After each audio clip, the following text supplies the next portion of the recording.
Friends, welcome to my channel. ನಾನಿವತ್ತು ಗಿನ್ ಹಾಲು ನೋಡ್ತಾ ಇರ್ಬೋದು. ನೀವು ಹಳ್ಳಿಯಲ್ಲಿ ನಾಟಿ ಹಸು ನಮ್ಮ ಊರಿಗೆ ಹೋಗಿದ್ರಿ, ನಾಟಿ ಹಸು ಕರುಣ ಹಾಕಿತ್ತು. ಸೊ ಅಲ್ಲಿ ಈಸ್ಕೊಂಬಂದಿವಿ ಗಿನ್ ಹಾಲು.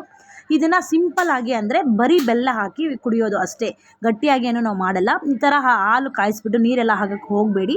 ಹಾರನ್ನು ಕಾಯಿಸಿ ಸ್ವಲ್ಪ ಅದಕ್ಕೆ ಬೆಲ್ಲ ಹಾಕ್ಕೊಂಡು ಈ ಥರ ಕುಡಿದ್ರೆ ಈ ಥರ ಒಂದು ರೇಂಜ್ಗೆ ಅದು ಬರುತ್ತೆ. ಸ್ವಲ್ಪ ನೋಡಿ ಗಟ್ಟಿ ಗಟ್ಟಿ ಥರ ಅನಿಸುತ್ತೆ, ನೀರು ಇರುತ್ತೆ, ಮೇಲೆ ಒಂಥರ ಗಟ್ಟಿ ಗಟ್ಟಿ ಇರುತ್ತೆ.